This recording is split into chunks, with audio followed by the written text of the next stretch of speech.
Yeah. That would have been really cool. Welcome, everybody. We'll give people a few minutes to get in here. I'm here with Nikhil of Shelf Esteem, composer, booktuber, uh, absolutely fantastic composer. I was blown away when you first sent me. Like, obviously, we had this conversation. I saw Philip Chase's "Blessed Be the Eternal." I Yeah. was like, okay, this is something I need to do. Music is such a big part of the writing process for me. I just realized that I have sweatpants on the bed back there. Music is a big part of the writing process for me. I swear I'm wearing pants, everybody. We'll do it live. Yeah, Yeah. exactly. Yeah. And seeing that, listening to it, and just hearing the visceral emotion that was poured into it, and also knowing you as a fantasy reader who loves fantasy. You've worked on fantasy projects for TV and film and TV, and it's so cool to see the translation go into books. You talk about, why can't book series have compositions? Why can't they have reading companion soundtracks to go with them to illustrate a little more of the atmosphere that the story is about? And so I kind of want to dive right into the process for you of, first of all, you read Mercy Tears Have Fallen before I had even reached out to you about this. And then when I did reach out to you about it, we got you Mercy Hills of Fate early. So I kind of want to just, we can use also Philip, your experience with Philip Chase as well. I think that would be really cool to talk about additionally. What does that process look like for you? What do you hone in on? And how does it sort of play out for you as you're in the creative process? Absolutely, man. This has been such a joy, first of all, working with you on this, because it really has made me realize how that, fantasy books, let's say, and their adaptations, you see them in film and TV, games even. But you don't necessarily see like a music companion for fantasy books, like you mentioned. And for me, I came to fantasy and really film and TV in a slightly different way than a lot of composers did, in the sense that I was working on indie projects for a while and I fell in love with the Wheel of Time series. And I thought to myself, it would be really fun to combine two loves of music and books together. I'm always fascinated by that idea of like taking two disparate elements and putting them into a cohesive whole. And so that juxtaposition was very exciting. That kind of started my journey that led me into working on the Wheel of Time and his Dark Materials and stuff. So, cut to, after I stopped working on Lorne Balfe's team, Lorne was the person who got the series to score the Wheel of Time and his Dark Materials. Then I decided, I wanted to dive in a little bit deeper into the books and find a way to write something that feels in world, because a lot of times you hear fantasy music and it does feel like insert fantasy music here. Yeah. Which is nothing wrong with that. That has its place too, but I think when you're approaching books, it has to be different, because every book, every series is so unique. The author is unique, they're where they're coming from stylistically is unique, their influences are unique, and the story they tell and the world building and the characters are very unique. So, it needs that kind of approach. It can't just be, oh, a dark fantasy. Yeah, I can write dark fantasy music. It cannot be like that. So Right. for me, and maybe this is just the book addict in me, is like, oh, I guess it's just an excuse to read the entire series just to get the context. Of course, why not, I right? have to. Yeah. Have to. Yeah, it's part of the job. Yeah. But I will say, when we got a chance to work together on this, reading Ill is the Fate before I even dived in, even though this piece references Alavist Lightseeker and kind of the opening pages of the first book, you know, it gave me a lot more context of what this character is and who he's going to become. So, this track is divided into three sections, and we needed that because you need to see an actual arc of this character after he goes through kind of a before this cataclysmic event he goes through, the during, and then the after, so you can really see how he progresses as a character. So I think, like, I just think of it in terms of film scoring and TV scoring. Like, if I was to do a score for a character like that, you would have a longer arc and you would have the ability to like write for how they change, you know and so characters in books, I think the subtlety of how they change is even more widely explored, so the music should be doing that as well. So that's kind of how always my approach has been. And then also, like, thematically, there needs to be some sort of a melodic core, or like some sort of a sound that is signature to Mercy. When I worked with Philip Chase, it was the same thing. It had to be signature to that. And so whether it be in Philip Chase's case, using in language, like in world language, Very cool. and kind of using chants that actually reference stuff in the books. In the case of Mercy, using an actual scene as like a point, starting point. It should feel like it belongs directly in the world and not like something that is trying to just capture like a vague version of what that world is. Yeah. So I don't know. That's just kind of like Yeah. my high level version of the Yeah. approach to it. When you're and we can also speak to your experience on Wheel of Time, on his Dark Materials, on Yeah, yeah. all the things that you've done so far. When you are reading a novel, let's just say generally a fantasy novel, Mhm. and whether or not you're going to be working on it, is there something that plays in your head naturally when you're reading that, like, maybe and I don't know, it maybe is more subconscious, and maybe I'm just Mm. trying to maybe bring it to the forefront of your brain a little bit, or Yeah. maybe not. Maybe it just actually is what happens for you because of based on just strictly how talented you are. It's super impressive to see your translation of page to sound, and just if you just talk about the difference that music can make in film and TV, that same difference applied in me hearing my story for the first time in another medium. It completely shifted uh, possibilities in my brain of what this world is, and what it can become, even though, like, innately I know these things. Mm. So I am curious as to, when you are reading, generally, are there moments where instruments come to your head, rhythms, Mm. melodies, things of that nature? Yeah, actually, I try to approach everything from a fan of the material first. Because I feel like if I can capture the way I felt reading the books, then it's very likely, at least, it will translate to the listener. And they're reading the books, and it's like how they're feeling while they're experiencing the same scenes that inspired me. So for me, with the Wheel of Time, for instance, there was a big Falme battle in book two that was kind of a big turning point in the whole series. And that was so inspiring for me. I wrote like this kind of musical love letter for it, and I worked with the Budapest Orchestra. Want to have live instruments whenever you can, and it just changes the whole dynamic of the piece, and that's what led to me working on the Wheel of Time. Wow. And cut to Mercy, that Alibus Lightseeker scene with his family and stuff. I felt like that was just such a moment that always stuck with me. So I always try to think about what are the moments that really stick with me. And it was just serendipitous that that was the moment that, you were feeling like, oh, it would be great to capture that because it sets the tone for so much to come for his character, and I think some of the other characters as well. So you get a real sense of the world, I think, and kind of like just from that one scene. Yeah.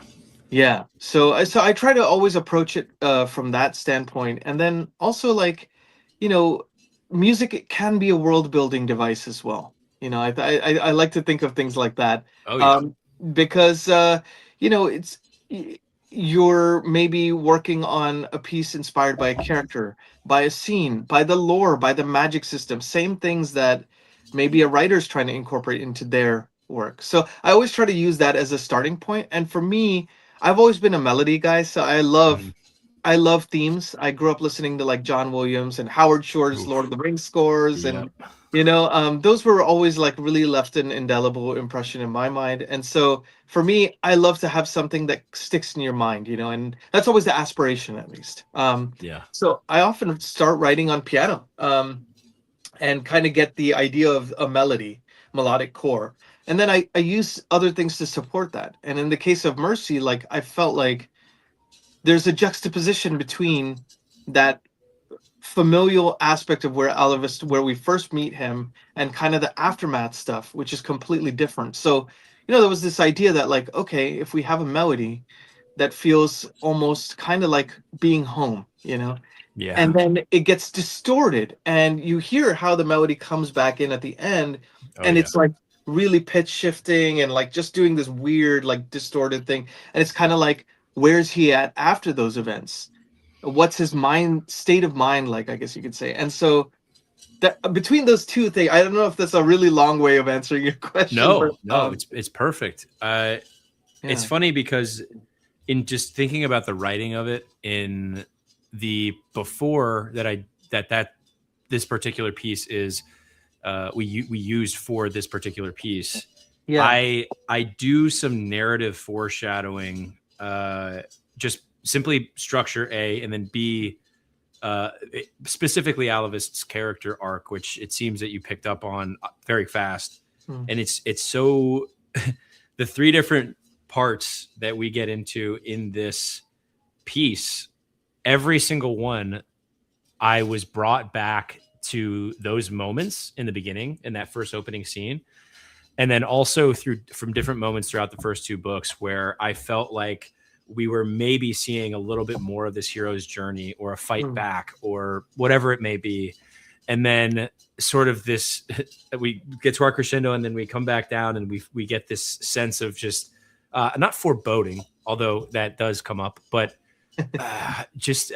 man, I'm reflection. I think a little bit more reflection in that back part. Now there's a specific part which I actually texted you about in the back third where I didn't hear it until the mastering happened. And I think this is probably just my fault. My ears. There's a lot of stuff going on in the track too. Oh yeah. So, But hearing this part, I almost don't want to say what it is, but there's this moment after we fall out of this high action, high pace, high speed part of the song, the climax. And then we get this sort of ebbing that happens. And at the very beginning of that ebbing, there is a sound that I feel like I could say what it is, right? It's just like, it feels to me like sort of screaming. It felt like fear, like rising fear, even as we're ebbing, which is a really cool contrast musically, just to feel and hear. And when I was listening to the master file for the first time and I heard that, and by the way, you get the heartbeat that's there, right? And that pounding that's like that leads into that screaming. I pictured everything that I ever wrote for that scene as it was happening. And it's just so cool because in the earlier versions of the song of pre-mastering I had listened to that you sent me, I was still getting that same feeling. So even without that detail, me picking up on that detail, you did such a good job of putting everything together that I was able to feel those moments so distinctly, including the action, the high action, and just like going for the sword, arrow, all that stuff that like happens. And I obviously don't want to spoil the very beginning for anybody, besides with what's on the back of the book, it threw me through a whirl to just experience that for the first time. Thank you, man. It's really testament to your amazing writing in that scene, especially. It's like so much happens in it. And I remember before I started working on this again, I reread it a couple times just to really get the beats of it, to make sure that it feels like it's doing justice, but also feels like a musical representation of that, rather than it being so on book that it like feels almost frantic, right. And so with the screaming thing, I just wanted to mention also is, I'm always fascinated by this idea of like taking instruments that you wouldn't expect to be doing a thing and doing that thing.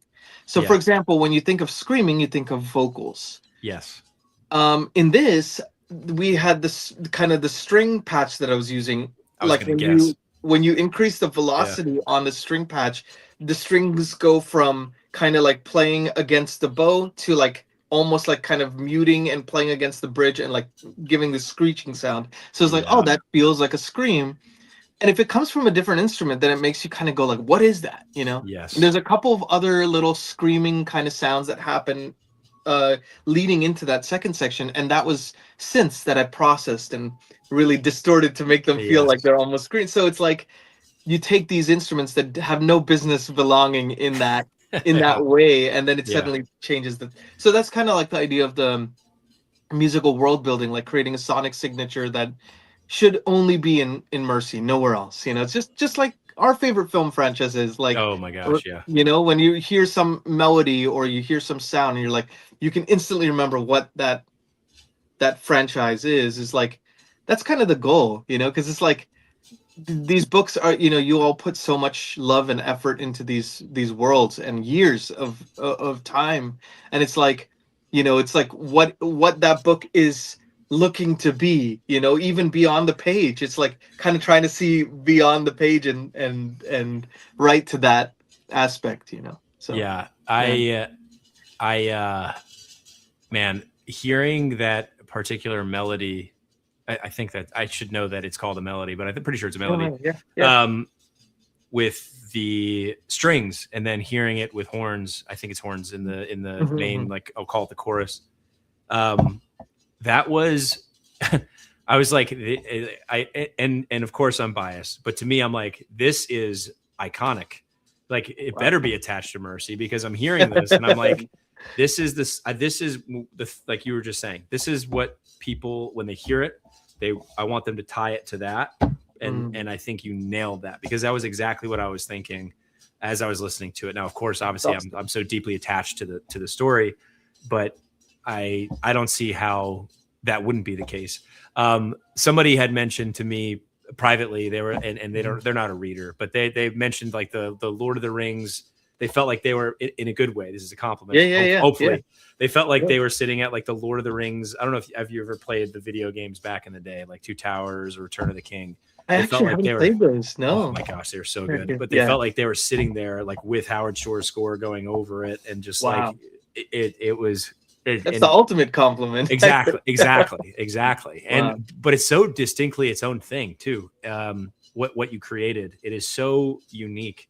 Um, Oh, thank in tying in all of the influences that I was like, okay, these are pieces that I really like listening to when I write. You obviously being so open and asking me to provide them. Um, the in there, I do love heroic fantasy. I love heroes. I love the you. hero's journey. I also love the realism of general like storytelling, like things that can be made more real, feel more down to earth, and feel so in tuned with what the story is that's being told. Yeah. And Yeah. every piece of what you created, I know I'm just like glowing about all this, No, but it I really is was such a fantastic. It was just hearing that melody, I was like, there's no way, this is crazy.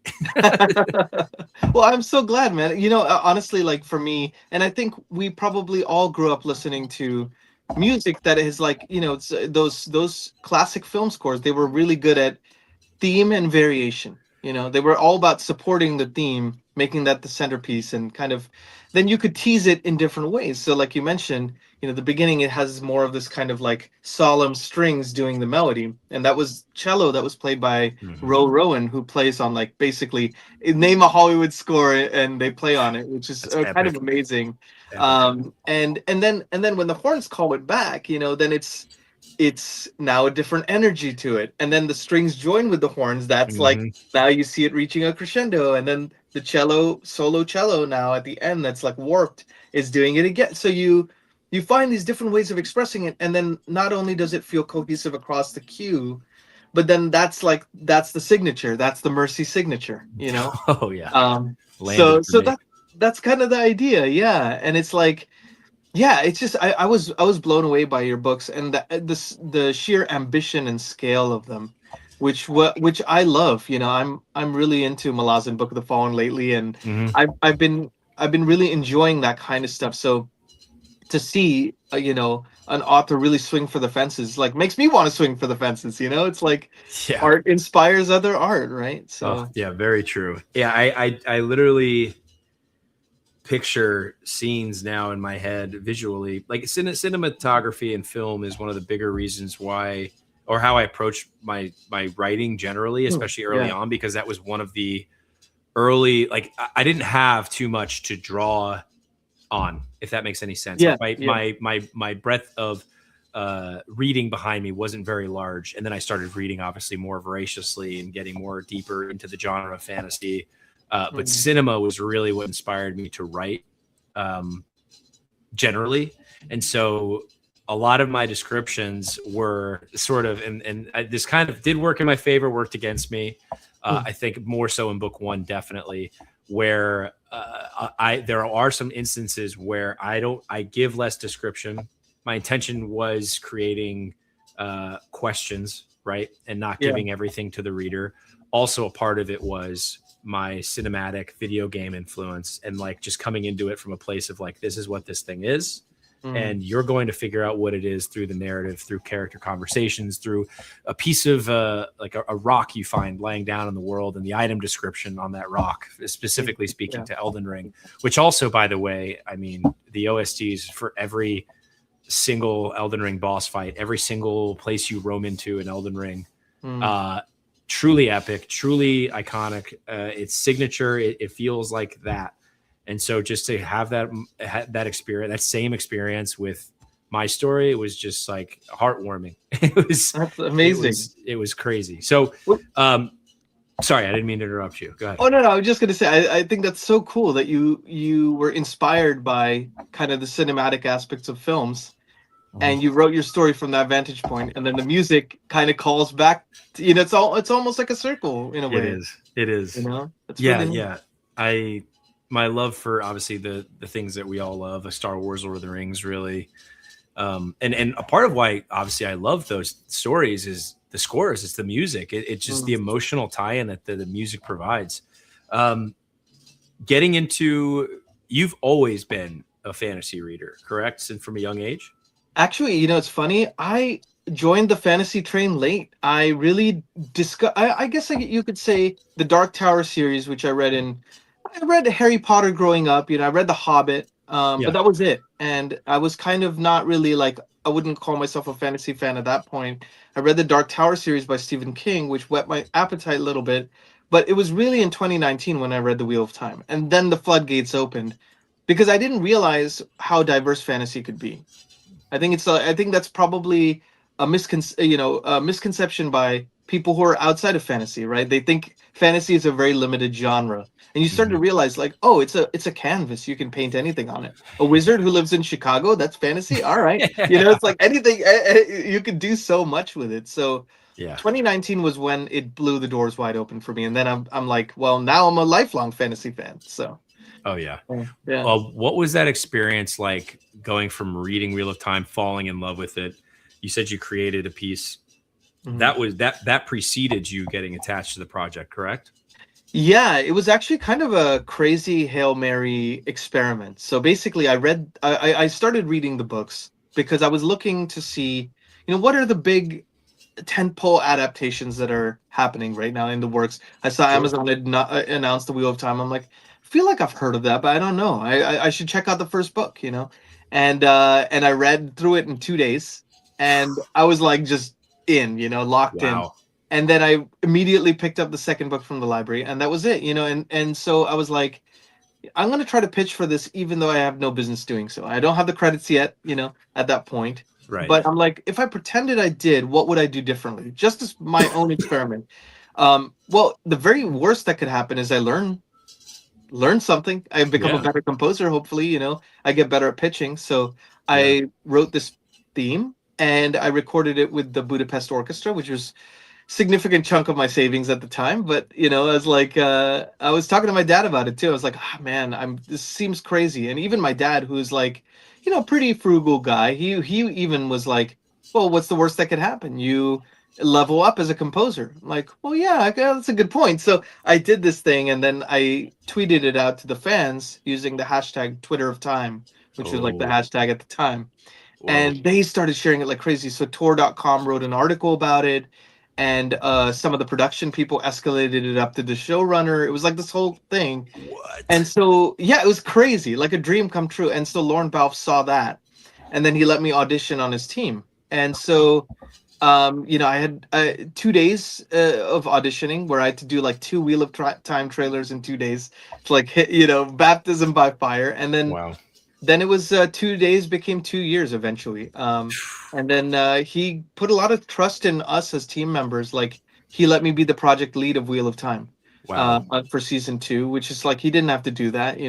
Yeah. And so it was really a good way of getting in the hot seat without being in the hot seat, so to speak. So working directly with production, working directly with Amazon, like what's that experience like? So I came off of doing that stuff and kind of really woodshedding, as they call it in composing and musicianship, is like where you're practicing, putting in the hours, Yeah. um and so that all kind of culminated, and I'm like, I want to make that like my north star, is authors, books, music, adaptation, like if I could work in that sphere, that's Yeah. like the favorite thing, so Wow. I want to touch on at some point, uh, probably after this point I'm going to make, or yeah, a yeah, question I'm going yeah. to say, or what I'm going to say next.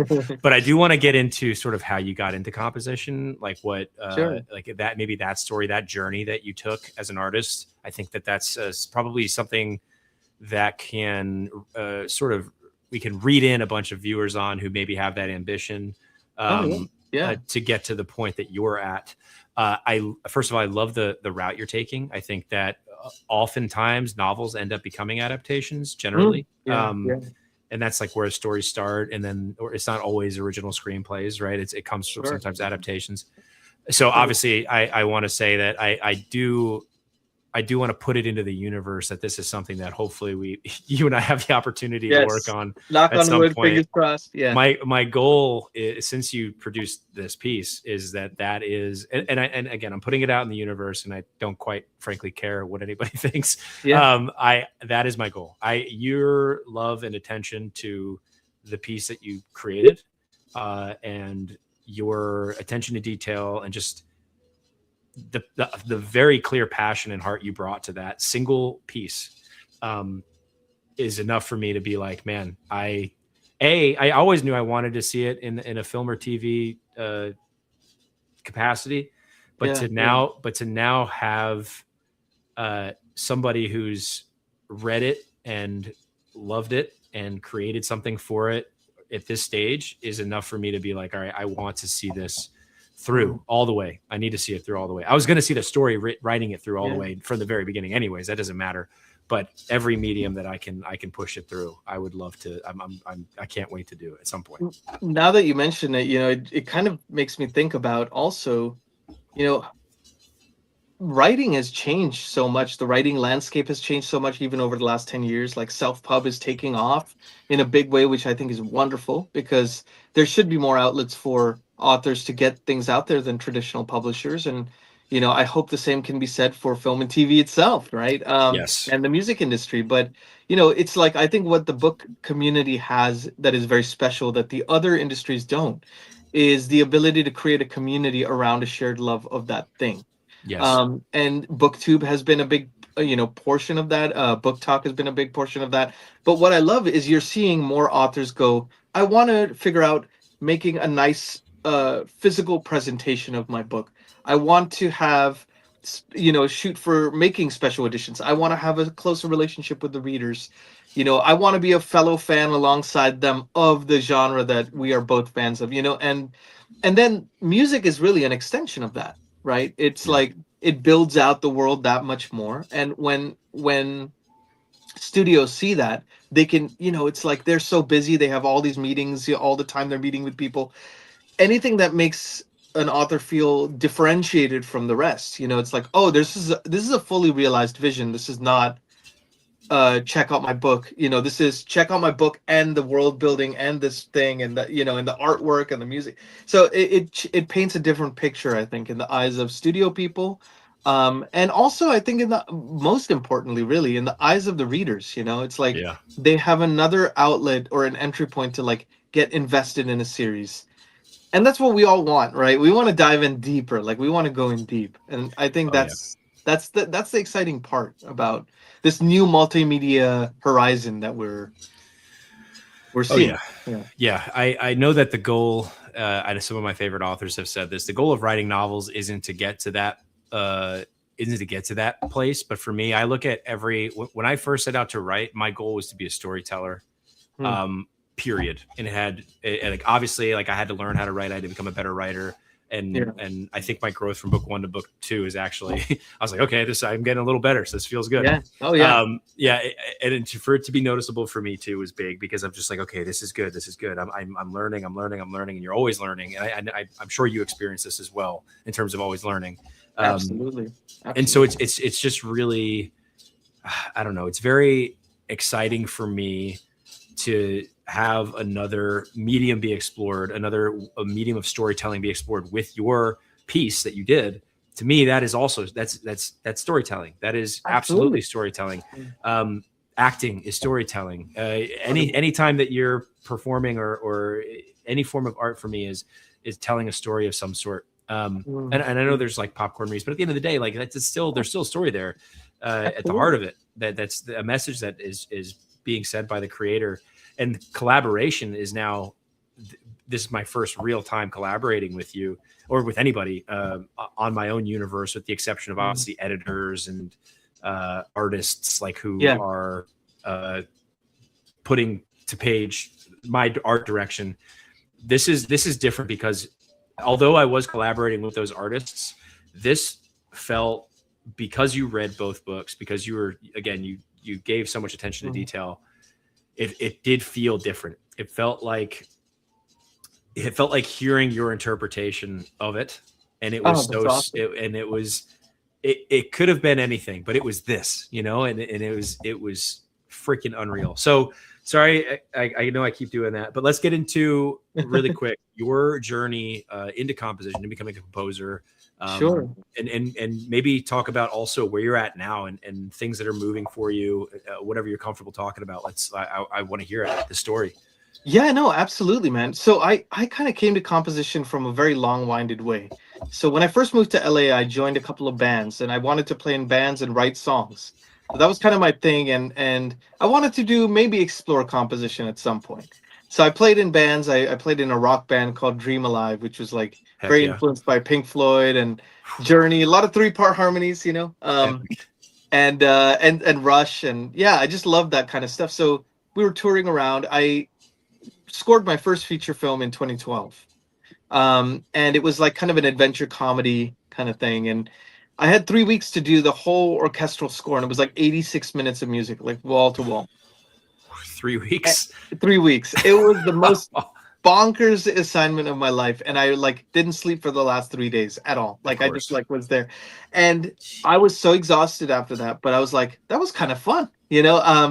And but then I put it on the back burner for a while. I still explored the band thing, and I was doing like maybe a film a year or like one small mobile game a year, something like that.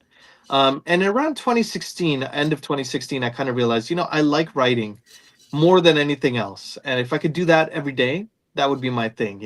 And I got deeper into storytelling. Like around that time, I discovered the Dark Tower series by Stephen King. I fell back into reading kind of around that time as like a daily practice, or like at least a regular practice. So storytelling was something that really kind of jumped to the forefront of my mind. And like you said, all these different mediums, they're just different languages of expressing that story. And I think stories, within all of us, like it's kind of how I read this book called Sapiens a few years ago, and it was a very Mm-hmm. interesting Remember book. you And it talking talks, about it? Did you talk about it on your channel? I might have talked about it. Yeah, yeah. Okay. Yeah. Basically, just the idea that like, Homo sapiens weren't the smartest or the strongest or the fastest, and how did we survive? And a lot of times it was the ability to tell stories and get groups of people to cooperate around that story. So storytelling has been necessary to our survival. It's been necessary for our mental and spiritual growth, as well. So I think like storytelling has always been a big part of all of us, and for me, it really awakened at that time. So then I was working on indie films and games and things like that, but just hustling, trying to get my work out there, and as we all do, and Yeah. and that turning point for me was 2019, when I realized, like, it was just kind of a funny thing I thought about, was like, this whole industry seems so crazy. Why not swing for the fences? It seems like I will never, we never hear back of we don't, like, if we get a rejection or something, we don't even get an email or anything. So there is no rejection. It's just you're ghosted Yeah. or left hanging. So Yeah. I'm Yeah. like, well, if I'm ghosted on the small project, or I'm ghosted on this big Wheel of Time pitch, what does it What's the matter? It's the difference? same Yeah. thing. Yeah. So that was kind of my turning point. I'm like, I'm going to have a few North Stars. One, I'm going to try to figure out ways of combining the storytelling across mediums. I want to work in books. I want to work in adaptations more, because I feel like, a lot of composers don't read the source material. And when you look at these big film franchises and stuff, oftentimes, sometimes you'll see composers who are fans of it, but they're not sitting there religiously reading the stuff. Like when you see a good adaptation, oftentimes those books are on set, Hmm. and that's how I think a composer should treat it, with reverence to the source material. When a good adaptation is done right, even if it strays from the source material a little bit, it's Right. done with the spirit that captures the source material, and that can only come from like a deep love and understanding of that thing. So I'm like, I want to do that. I want to work with live players because I know live players can add something that you just cannot get anywhere, Yeah. because now you own a performance or like a sound that nobody else has. So that instantly makes it differentiated to this world. And then the third thing is like use non-traditional instruments, and whenever possible. Like in this case, we had cello, but we also had like synths, we had weird like kind of warped textures and things like that. Those were all designed for this. It's not like I was using a lot of like, I wasn't using like, oh, insert drone here, insert this there. Yeah. I just don't believe in that, because it's like then it takes away from the originality of it. It doesn't feel like if you can listen to it and go, I've heard that sound before, and it feels glaring, then it's like, I don't know. It just, to me at least, it feels like it doesn't quite hit that 100% mark of, okay, now this really feels like this world. So at least for me, that's kind of been the way I've been exploring things. So working with Lauren was an amazing learning experience. I worked probably like 100 hours a week at that time for those 2 years straight. Oh So I my couldn't do the gosh. booktube channel until I had left the Of team. course. That Yeah, was of course. Oh my gosh. so. Um, Yeah, being just really quick. So yeah, I yeah, so I get an understanding. You were made project lead for season 2 of Wheel of Time. yeah. What is the so I understand the difference maybe between being the head, like being the composer versus being the project lead. And Mm, I'm sure there's the same thing, right? Am I yeah. wrong? Yeah, it's actually, all these things are weird because they're different for different teams. Right, right, right. So Oh, okay, yeah. when you see like additional music, that could mean anything. That could mean Right. one cue, one piece of music. That could Okay. mean 50, right? It's Wow. all additional music, right?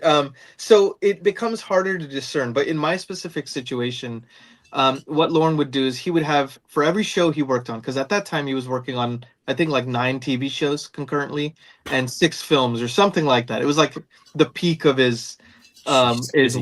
work output. Yeah. So of course he couldn't write every note on Right. everything, but he would have the conversations with the showrunner, figure out the sonic identity of the score, write the main themes. That was his thing. Then he would kind of delegate some of the work to us. So for season 2, I started writing cues, and as I would send them to him, I would say like, I get the feeling they're going to tease this storyline in season 3 because that corresponds to book 3 and 4. What if we tease this musically and kind of do a musical Oh. foreshadowing that like only true Easter egg fans would know, but they'll feel it when it gets to that payoff, the emotional payoff. Wow.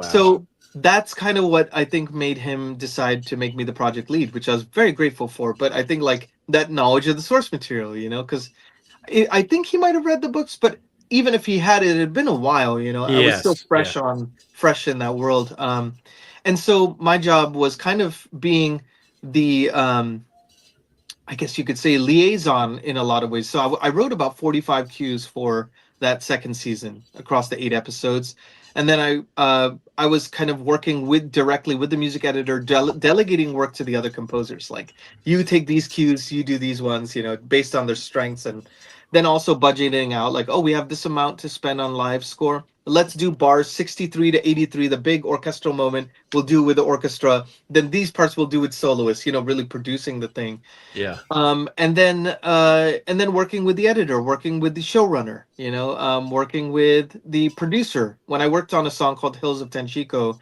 which was in season 3, that was like I was remote from the rest of the crew that was working on that and recording the actors. They were all based in Prague, but I was on a call with like the writer of that episode, Rami Park, the producer of the episode, or sorry, the producer of the show, the director of that episode, and the actors, and Lauren wasn't on that call, so it was my job to just take the ball and run with it. So, Wow. he gave a lot more agency than maybe some other composers do. So that's why I guess like what I mean is like it means so many different things in so many different instances, but that's kind of how it was for me specifically. So a great way to learn, learn what it's like to actually do the thing. rather than watch someone do the thing, which is great too, but it's a different experience. Sure.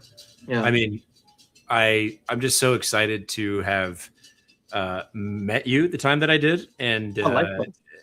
I remember stumbling across your channel, and you talking about adaptations was really like one of the reasons why I found you, is just because I was Oh, like, that's okay, look, cool. I'm curious, like this adaptation new situation, like I want to see somebody who's got to read in on what's going on, like what is going Yeah. on, right? What's the Yeah. Yeah. conversation Yeah. being had, and then also just like your tie into the genre. And obviously we talked about this, but Philip Chase's piece was just so fantastic. And Mm.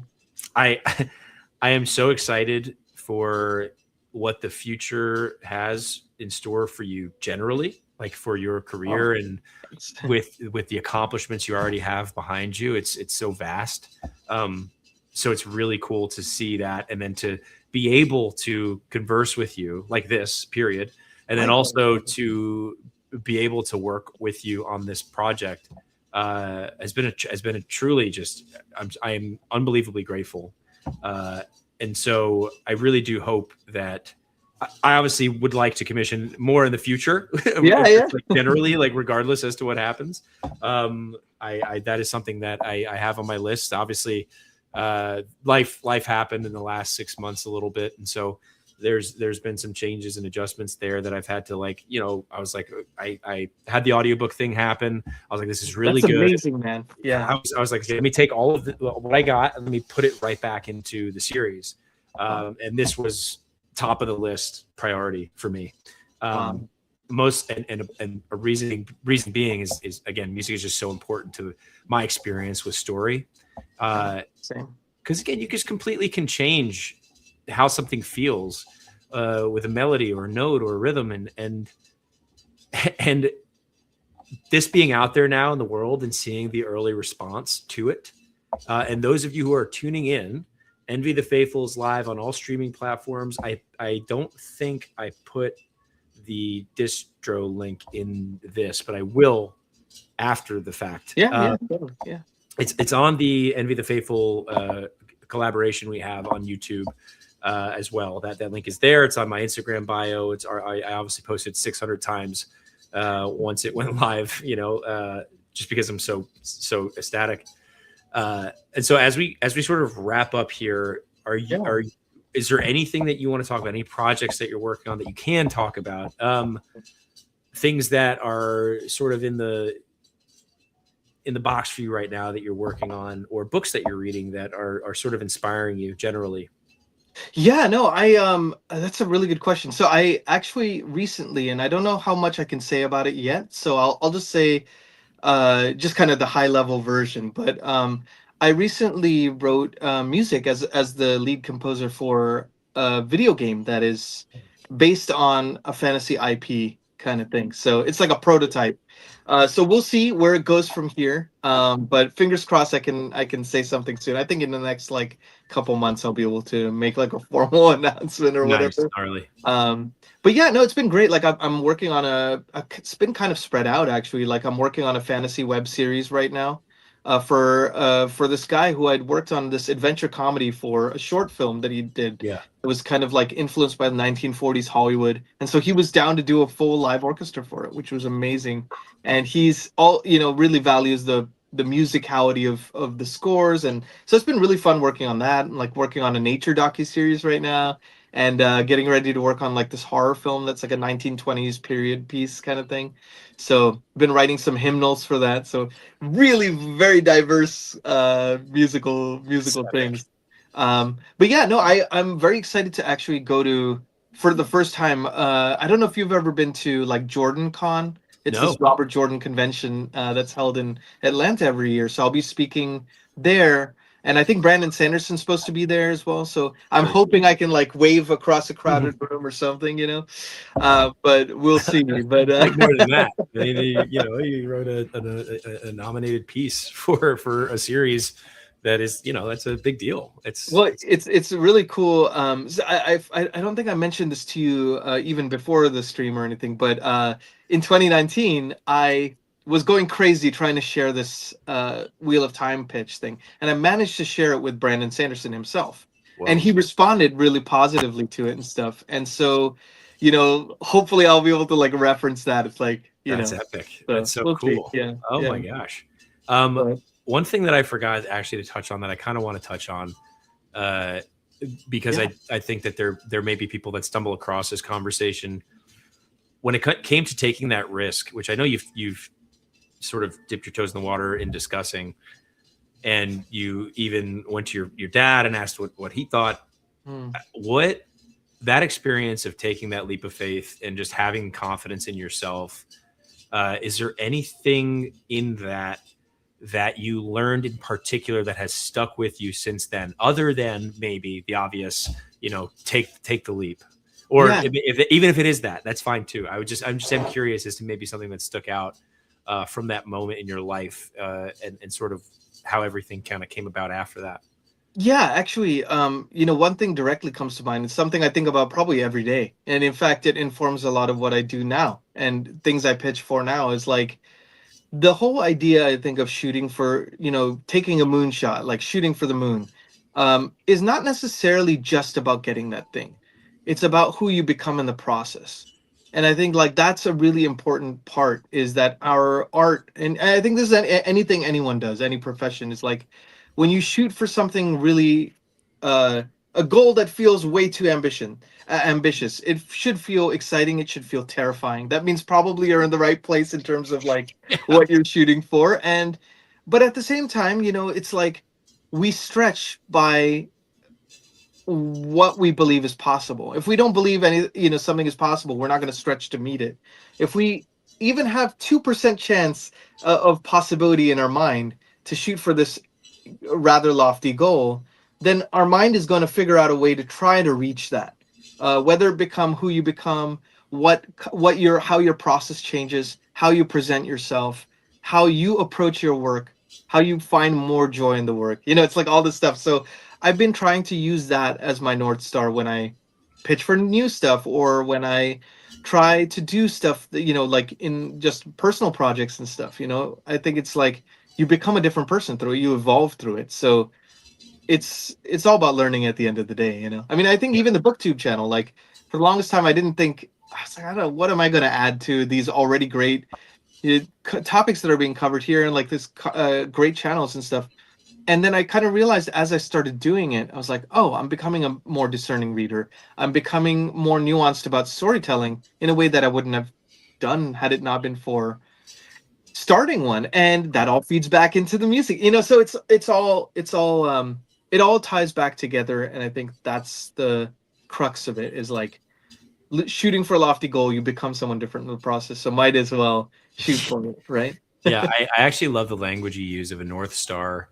Something that I've recently been employing, and it's just to sort of build Yeah. on what you're saying and about opening the possibility, uh, and in so doing, taking that risk, whatever it may be. And it's not so much getting there that's the big thing. It's the journey. It's what you learn on the way and what that does for you. And it's just slowly building and building, or maybe for some people fast. Yeah.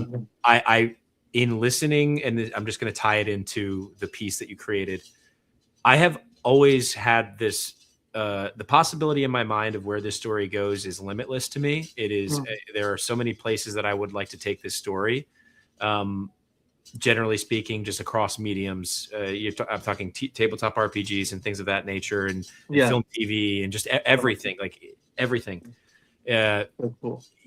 your piece, listening to Envy the Faithful, I the sense of gratitude that was attached to these possibilities and what was already opened up for me expanded so far beyond what I thought was possible. Wow. Um, and there have been a few moments in becoming an author, and I actually do want to touch on the business hat of being an author at some Yeah. Yeah. point, just for a moment in tying it into composition and adaptation. Uh, and now I forgot where I was going, but the sense of gratitude that I got from sitting there listening to that, and just the emotional moment that I had, and that wide open window of possibility that was there for me. Um, as a writer, it it completely shifted a little bit of my trajectory in my head. Like it doesn't. It's like one of those things where it's like now it doesn't matter. You know, nothing else. Nothing else ever really mattered. Like I was always going to tell Sure. this story. But the self-doubt that creeps in, I think for most people who are, you know, in the world, I think Yeah.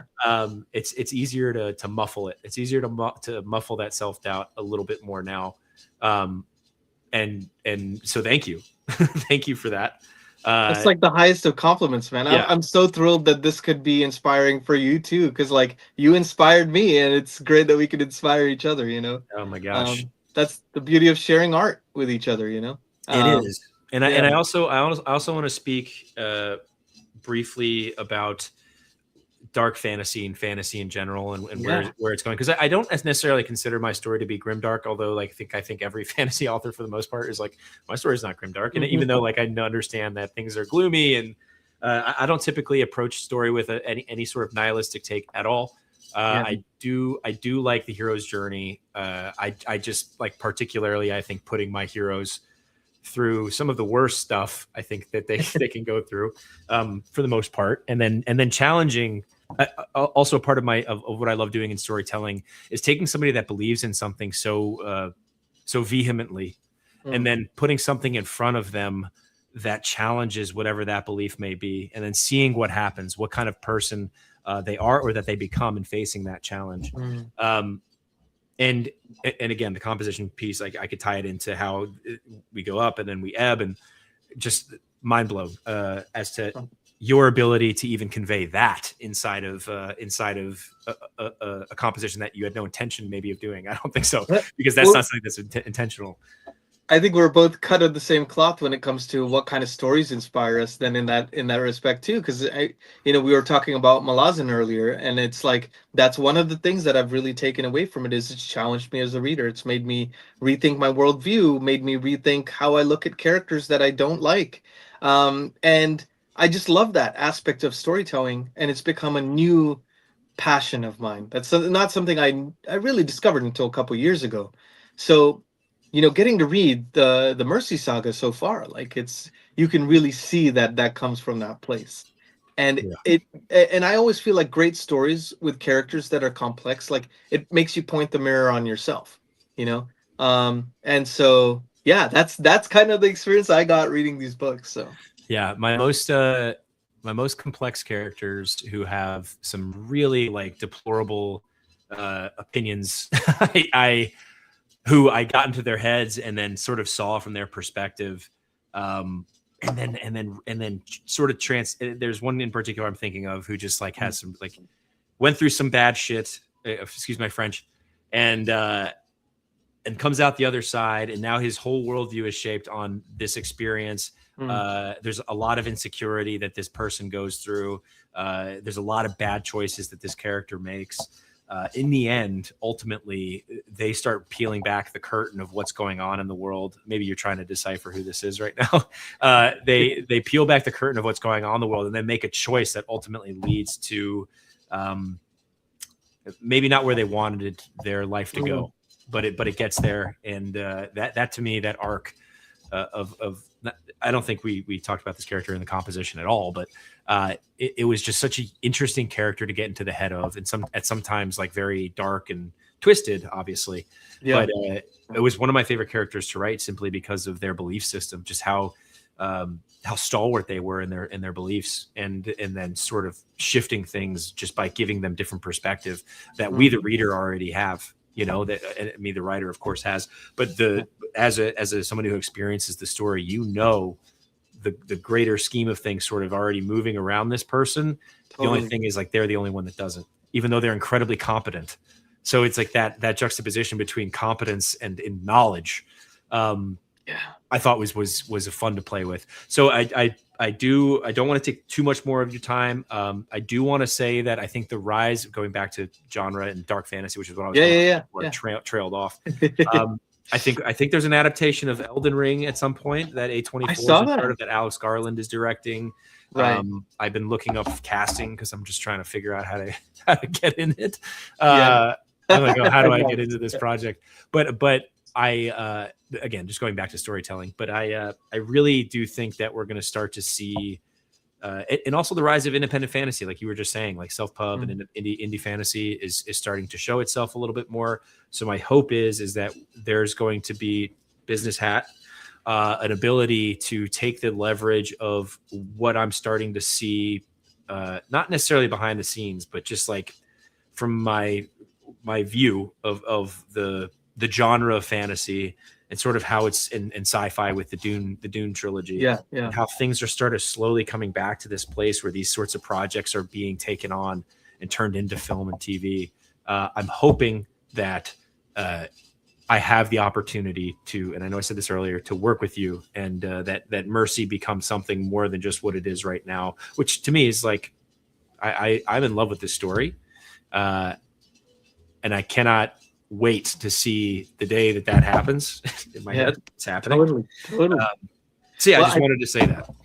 oh no, I completely agree, man. I think like the rise of indie fantasy, self-pub fantasy is a real boon for both the book industry, I guess you could say, and for readership, but then also like you said for adaptations, because traditionally you would see a book, like you could even see it on BookTube where a book is starting to pop off, like you look at a Dungeon Crawler Carl or a Will of the Many, and you see it popping off, and like people are talking about it, talking about. You see this groundswell. Suddenly, the announcement, "Oh, it has been adapted," or it's like it's been The optioned option, by yeah, some studio. And I think now we're at an interesting turning point in the industry, and I prefer to take an optimistic look at this, because I can't tell you the amount of times I've talked to both agents and managers and also filmmakers, and they go, "Oh yeah, I read fantasy. Oh yeah, I watch Philip Chase." Like they're oh no also way, watching this stuff. Yeah. that's And epic. so you're starting to see these things cross. And because it's, the book industry and BookTube has kind of created this groundswell of support for fantasy series that deserve to have that support, and you're seeing more people watch that stuff. I think you're going to see more of that. And I think like also the costs of making fantasy is going to shift too. It's not going to be, just like costs now have changed compared to 20 years ago. Mhm. And what was cost prohibitive for, let's say, mid-sized studios, and only Sony could do it or only Amazon could do it. I don't think that's necessarily going to be the case. And I think that could open up more avenues. Ooh, So I think things are going to shift. And I think, if we all keep working towards that goal, we'll find a place for that. oh I yeah, really believe that. Yeah. oh yeah. I am super excited for what the future has to bring. If you want to hang out for like maybe 2 or 3 minutes after this, so we'll Yeah. hang up and then we can chat a little bit more. But I do thank you for Absolutely. coming on. Are there any final thoughts you want to leave people with in having produced this piece, in composition in general, anything at all? Yeah, I guess I'll just say, thank you all for listening to this discussion, first of all, and listening to Envy the Faithful and checking out Chance's books. Like that was the inspiration for me. So if you haven't read those yet and you want to hear the inspiration behind the piece, best way to do that is to read the books. And that's how I personally like to look at music, is it's another form of storytelling, and getting another excuse to read those 10 book series is always my favorite thing in the world. So I hope you enjoyed if you haven't listened to it already. And I'm on Shelf Esteem as a booktuber as well, so feel free to connect with me there. And I always love geeking out about this stuff, so always really a good time. Awesome. Well, Nikhil, thank you. Thank I you. think we the time roughly. Awesome. Yeah, perfect. And everybody, thank you all for tuning in. I'm going to end the stream. I'm going to hit end stream, and we're going to see what happens in